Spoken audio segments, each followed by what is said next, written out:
buzz. This is your go to live broadcast for real time AI insights, industry trends, and executive level analysis. And as we always promise, without the hype. I'm your host, Albert Ramos, and I'm here with Nick James and Jason Hess. And we have a jam packed session today. So let's jump right in. Here's what we're going to go over the next 30 minutes. OpenAI Sora is unveiling or has unveiled a stunning photorealistic image generator. We can't wait to talk about this competitor. This is huge. Second, we'll talk about the wearable Whoop, very popular, and its partnership with Anthropic Claude and how they're launching a predictive AI technology for injury prevention and medical coaching. And then finally, we got to talk about Perplexity. Here we go. More headlines. We're going to talk about Perplexity and some of the rumors out there around their finances and potential news for 2026 and 2027. So why don't we start with OpenAI Sora? Jason, I'm going to go to you first. You had a lot of research here. Why don't you walk us through what is going on? Yeah, so OpenAI released a new image generating capability, and it's the most advanced image generating capability that I've seen so far.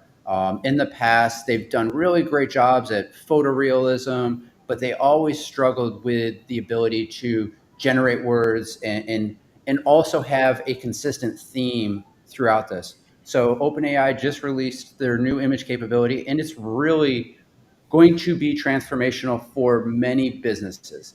I think marketing generation, that space is going to be completely disrupted with this. When you can create very beautiful looking marketing pages and images with this and have this capability, and you can now use it on the OpenAI platform as well as on the Sora platform. So their video generating platform, you can use this and you can keep your own brand. So you can have, whatever your color schemes are, whatever your word font type is. So this will be able to automatically generate thumbnails. I think it's really going to disrupt a lot of what Canva has been doing very well with their AI implementation.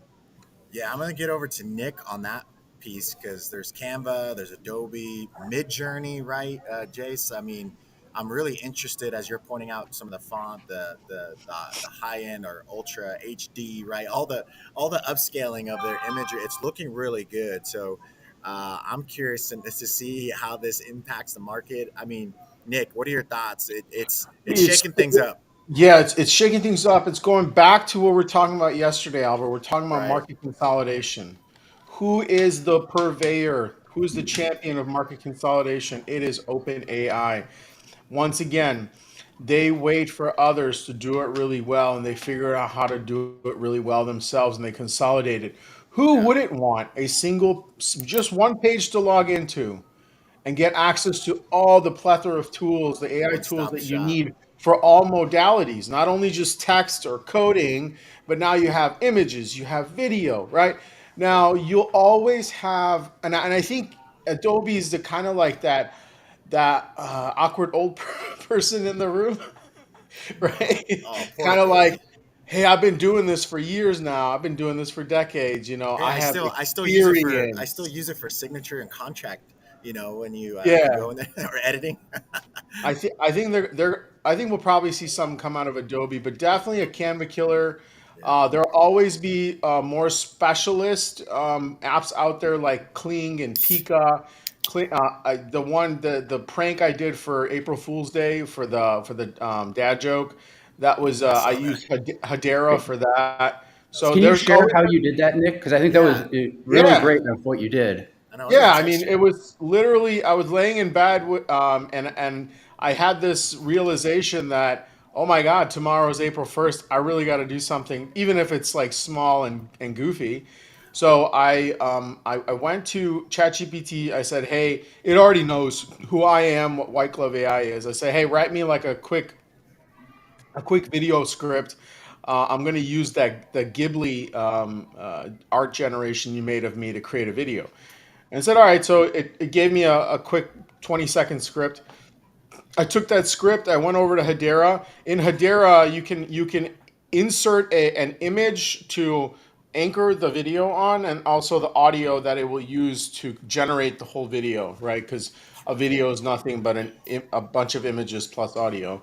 And so I would say it probably took maybe just to get everything into Hedera, it took maybe 3 minutes, and then Hedera took about another 2 minutes, and Wow. it generated what was it, about a 20-second audio clip or a video clip, right? Yeah, It that's was pretty awesome. cool. I mean, If it's you fun, haven't, it's real yeah, easy. And if you all 11 Labs, haven't, sorry, I forgot. 11 Labs is what I used to create a voice clone. And then 11 Labs read the ChatGPT script, and then I uploaded the audio file from 11 Labs to Hedera. My bad, I forgot that part. no, it's good, and we'll put it in the comments. That's awesome, right? If you haven't checked it out, go to Nick's LinkedIn. It's right there. One of his most recent posts. It was pretty cool. I was laughing at it, and it's. I love the caricature too. That was pretty cool. I need to make mine. That was what I need that. And then I saw that. I don't know if you changed your profile for a little bit too, but I I saw that. did, That yeah. was cool. That was cool. Yeah, By the way, I'm bumming. Speaking of April 1st, I'm bumming. My wife got me. We've been married. We're coming up to 10 years. We've known each other for 13, 14. And she's never got me. And I don't know what it was yesterday. I was just not prepared, and she off your got me game. off my game. I can't believe it. You So mentioned what did she Adobe. do? Now I'm interested. I'm How did she curious. get Yeah, you? she you can't leave us she there. she just bought. Well, she's been trying to do a lot of outside housework. I'm like, hey, it's like one of those, like, hey, hold on, I got this, I'll get to it.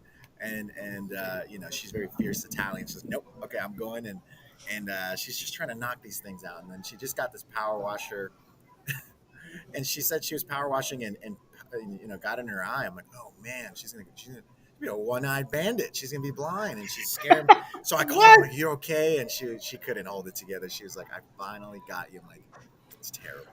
I was so worried. Wow. I know. I was ready. I'm in San Antonio. I was ready to come home.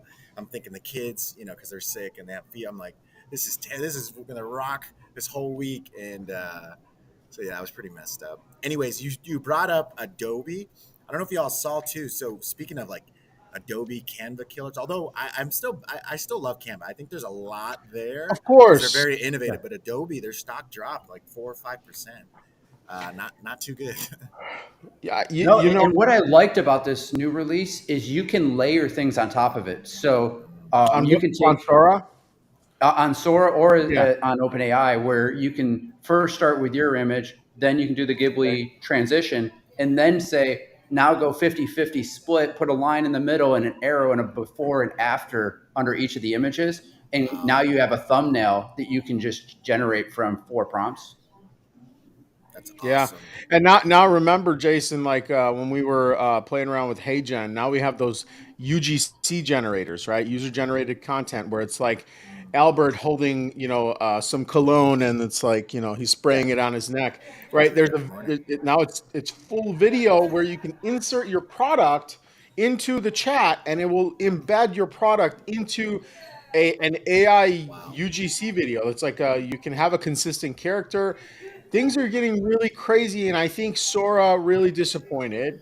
And I think Kling and Pika, Hedera, they kind of ate OpenAI's lunch. So I think OpenAI is coming back with a Interesting. fierce vengeance.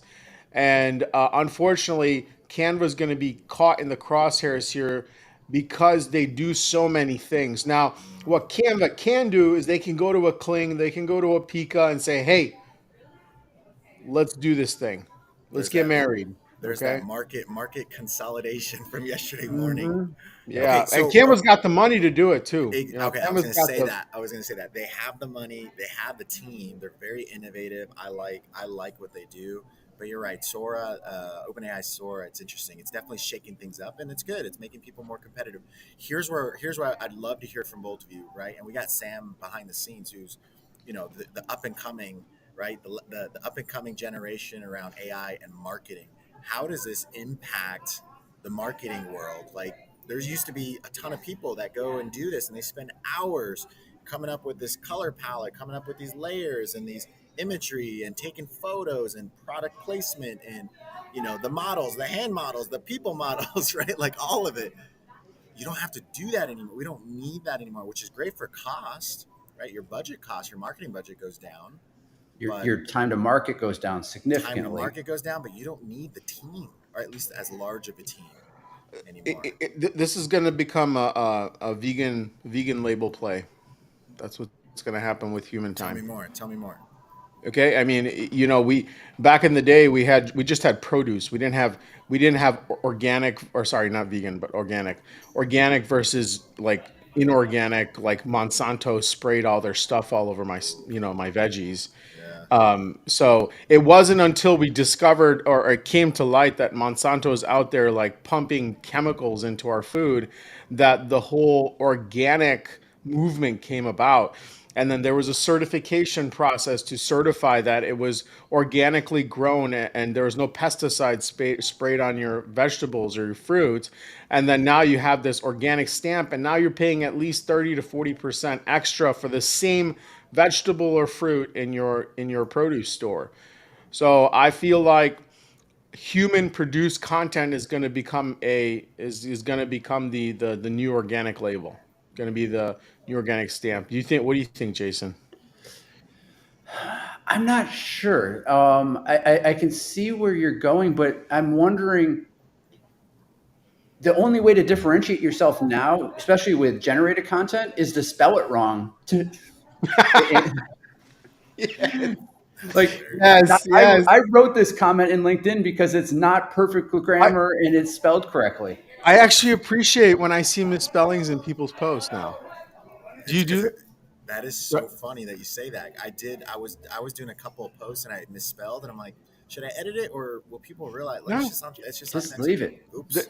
This is authenticity. It's This like the is my human authenticity human stamp. human error is the stamp of. So did you do that before or after LinkedIn thought that you were a bot? Oh man, I'm like, honestly, I'm on edge. Honestly, Let's talk about I need, that. yeah, I needed I was gonna hit you guys up because I needed like a therapy session because like I'm on edge. I'm on LinkedIn edge. Like I don't. They haven't really given me specifics, but they booted me all weekend. And now that I'm like coming out of this flu or whatever, I'm like coming to my senses. I'm like, wait a second, what the heck did I do? Like I still don't know. I still have no idea what I did. And maybe the audience, and I was like, man, dude, you post too much or something. I don't know. Maybe that's what it was. I have no idea. They're just like, you violated policies. I'm like, I don't know. Maybe it might have been a competitor out there. We're on You to were you too all. perfect. That's what it was. Yeah, right. Perfect and consistent. Well, Yeah. I've got a story from a couple weeks back. I was on a panel and I talked about agents, and I've got multiple agents that are helping me out and doing different problems and things like that. And right after that panel, someone wrote a comment, and Albert liked it and did a connection request, and they sent me a private message saying, "Is this a bot? Is this one of the bots that you were talking about that you have?" Oh Unreal. my All of gosh. this content is so Unreal. pristine and perfect. Take I'm it gonna as a start. compliment, Albert. No, I'm misspelling from now on. I'm like, Be oh man, authentic. Be blurry human. photos. That's too To funny. what's that old quote? To err is to, is it to be human is to err? Yep. Hey, by the Yep. way, but this just in, Monsanto just sent us a legal notice, and all the Cease vegans and desist. and all the vegans want to kill us. By the way, All no, right. I'm just kidding. What's Just what's kidding. Just what's kidding. next on the Yeah, agenda? yeah. It's Let's all right. go We've over. got Okay, they've got bigger fish with RFK right now. I know. Yeah, Yeah, they yeah. definitely do. Let's go. Ready to rock. RFK. Okay, second topic. This is pretty cool. So wearables, right? And so Whoop, and we're gonna see more of this, right? So Whoop has this exclusive with Anthropic or Claude, and now they have it's built into the wearable predictive I AI. There love was an it. actual story I saw a couple days ago where someone saw kind of like an AFib, like some sort of SVT episode within their Whoop, and it's like get to the ER now. The AI told it like you need to get there now. This is not good. It saved his life. I mean, he could have died. Really? Yeah, it was awesome. And then they're also doing studies, and they're noticing with this integrated AI with Claude and Loop, it's preventing more injuries. Right, so they're looking at your HRV, right, your hydration, right, obviously your intensity of workout, and this we were kind of talking about this last week, right, where you connect the ecosystem. I think this is where it's going. It's like it's going to know all of your data. Actually, as of yesterday, we are talking about Apple, right? Same thing. It's going to know all of your data, and it's going to be very preventative on longevity. I think it's a longevity play, so that if you had an intense workout the day prior, or maybe you didn't eat enough, or maybe your heart rate's just wonky, your HRV, your stress levels, right? It's going to be like, hey, cool it, right? And it's actually a coach you versus you having to look at the analytics and figure it out. I thought that was pretty cool. Jason, any thoughts on that? I know you're definitely in the tech fitness space, right? You use Yeah, no, I actually got a warning from Apple today. So I've no been on island way. time and haven't worn my watch all week. And they said your heart rate has changed. I'm like, how do you know? You haven't even connected. So, Well, that's a problem. I don't think Apple has already integrated the AI to it Right, of being right. able to tell you. They just know that there's no data. So like, uh-oh, something's wrong. But no, I think this is Did going you to be. still freak out, or you were just like, what are you talking about? And it made me question their algorithms. I'm Ooh. really surprised. Like Jason, you fit the profile of someone who'd wear a Whoop. Oh. You're like, yeah, Tell you're me like, more, Nick. yeah. Oh, thank God we don't have HR. I like No, Whoop. I don't know. Just how focused and intentional and data driven that you are. It has nothing to do with what you look like or your ethnic origin. It's more about how focused you are on your We're fitness and so how screwed. We're so dedicated. screwed after this episode. I know. We're so shut down. So we're canceled, man. This is canceled. Uh, We're sorry, Sam. We're sorry. um, so I don't know. I just, but anyway. Besides that point, I am really surprised, astonished, and almost in disbelief that they were able to fit any Claude model, whether it's Sonnet or Opus, on the edge. I mean, that look at. I don't know if you've ever seen a Whoop, but that profile is very thin. There's not much Very thin, space in yeah. there. Right. I mean, a lot of that space is taken up by the sensors that's used to pick up your heartbeat and things like that. So, I mean, is it true that it's in the Whoop device? Yeah, that's what they're saying, and that's what the headliners are saying. I probably need to do some more research there, and we'll Yeah, figure it out. And maybe even the audience, if you all are wearing a Whoop and have some updated features, throw it in the comments. Let us know. You know what I was thinking about too, though, is something that they're really pressing on is military usage here. I thought that was really cool, and I know both of you, right? And again, thank you both for your service.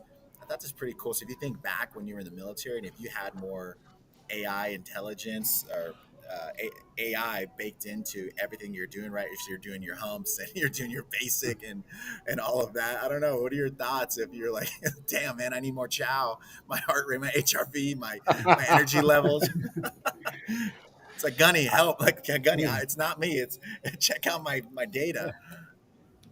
I can definitely see where it could go into wargaming and Mm-hmm. monitoring battlefield activity and when to pull people down when they're stressed. Of having all of that insight where you can see the entire battlefield picture, definitely see some really cool opportunities there. I mean, even start as early as boot camp. Unfortunately, there's a lot of guessing that happens. It isn't very. It's especially when it's non wartime activities. There isn't a lot of data used. So imagine going into boot camp, Jason, and I know Albert, you were at like the early Yes. stages Yeah. of TBS, right? Um, Imagine going into boot camp with a Whoop, and your drill instructor is connected to all the recruits' Whoops, or whichever whichever flavor of Oh man. health band. And imagine the drill instructors are now more data driven and are able to place more pressure, right? And not Exactly. just guess That's all I and see. That's all I see. It's actually used to put more pain. Like we're gonna no, Yep. don't bull. Sorry, your heart don't bull. rate's not high Don't enough. bullshit. Don't bullshit me. Yeah, let's jump it up. I see your stats. That is too funny. Oh, that's Oh interesting. I man. don't know. I still I think we need to do more research. I don't. I have no idea how. We've never heard about Anthropic on Edge number one, or any sort of open source repo. I mean, I know it's deployed on Hugging Yeah. Face, No, the but only thing that they've open source is just their MCP. MCP, yeah.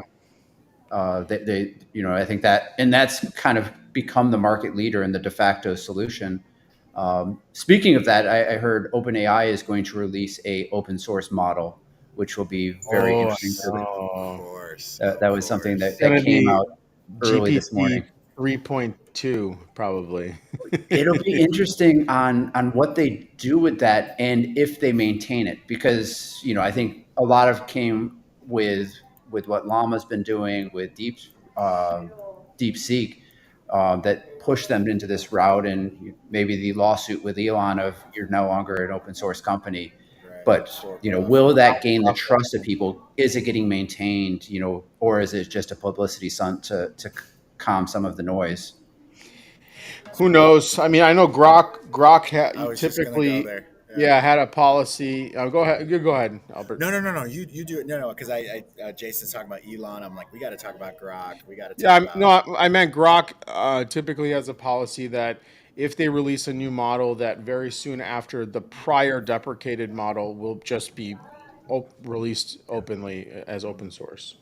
So I don't know if Well, they're and that's trying. kind of Elon's MO for all of his companies. He open sourced all of his battery technology. He's open sourced all of the SpaceX technologies. Like, you're going to try and steal it anyway, so I might as well just open source it. And he And doesn't build a believe in community patents at around all. it. Yeah. Yeah, yeah. I would love to do like probably like half an episode on patents and are they Yeah, even useful anymore? Especially when it comes to technology. yeah, With patents as and how vibrant the yeah. open source community is, I It's don't know so. if I. I was thinking about that the other day. Patents and regulations. Like, I don't know. I can't. How do you really control and how do you really protect? I don't know. That's something to think about. That's just the. I guess that's the risk, and that's why everyone's all about speed. It's all about speed and iteration, That's because like if the only moat now. The yeah, only if you moat you can't. have is how fast you can release something that's production grade and can scale So it comes down to. I mean, what do you guys think? I think it comes and down to secure. talent. So you got to be constantly recruiting the best top talent for speed and iteration. And now talent is like, are you finding the best AI coding Yeah. assistant? The Right. best Like tools. the best tools. That your tools are now the talent. Frankly, The talent or the tool. Yeah, it's kind of trippy to think about. it's All trippy. right, And so that's where, like, I still don't know what to think of the OpenAI 20,000 or $200,000 a month agent swarm. 20,000 a month. Whoa, whoa, chill, Jason. even that's too high. I mean, that's crazy. They got to Anyway, figure that out. All right, so switching gears to the last topic. This one's a big one, right? So we're talking about Claude, Groq, right? OpenAI, good old Perplexity. So there are some rumors that it's not looking hot under the hood when it comes to the financials. Yet we're also hearing that they're hinting on I believe it's 2027 IPO. So that's interesting, right? They're having some sort of a, I don't know what it is. They're just not getting the attention on the funding aspect. Well, I So think people are kind of wondering, are they doing cost cutting measures? They keep doing some things, and truthfully, the way I see it, they're actually providing more functionality by reducing the footprint and the different options that you have. So I think that's where you get the Reddit trolls saying that there's issues there. I'm not sure how much there is to believe, but I think what Nick and I have spoken about is no UI is the best UI. And this is going to be a design principle that's going to go forward is you don't need a whole bunch of bells and whistles on your UI because it's just confusing people and it's costing too much to maintain. Make it elegant, make it sleek, and provide something that is easy for people to use no matter what demographic they're in. yeah. and that's really a design principle at White Glove AI is we achieve sophistication through simplicity, right? Well, and the quote can also be reversed. We achieve simplicity through sophistication. And really what that means is how do we simplify our user experience by reducing the complexity of the user interface, right? So our goal is to get people to communicate with AI in all the organic digital communication methods that we're all used to, We all text, right? We all send SMS, WhatsApp, Telegram. We all email. Okay. There's a difference between text and email. Jason and I had a conversation about this. It's async versus sync, right? Texting is more synchronous, whereas like email is very asynchronous. You don't expect a reply right away, right?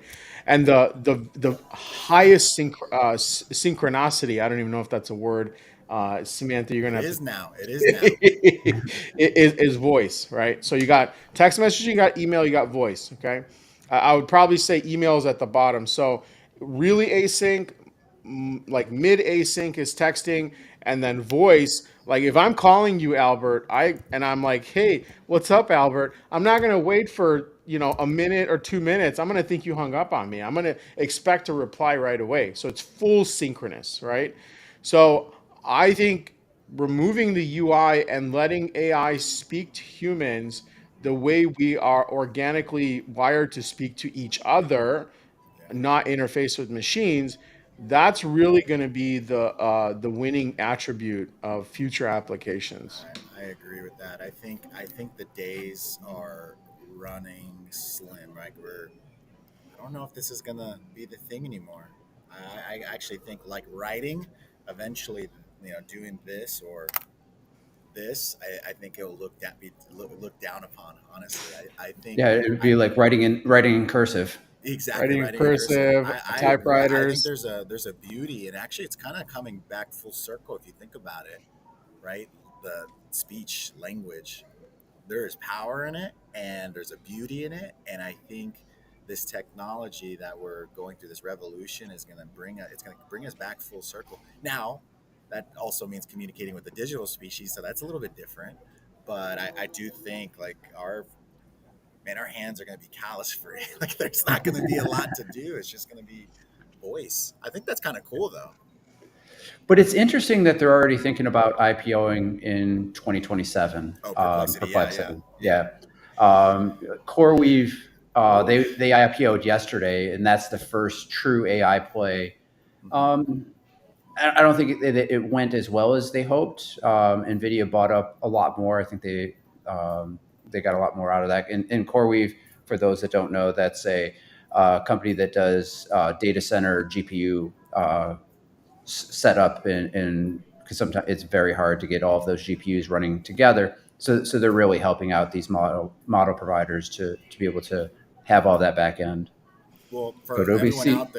for everyone out there, and for us, right? It's going to come down to the filing. So just wait, right? Because they can say all they want, but if they don't do the filings before the end of the year, it ain't happening. So there's probably some of these rumors may be true. Although I think it's like F1, right? All these competitors are in these different channels, just talking smack or just creating noise for no reason, so that Yeah. there's just that competitive pressure too. It's a psychological warfare.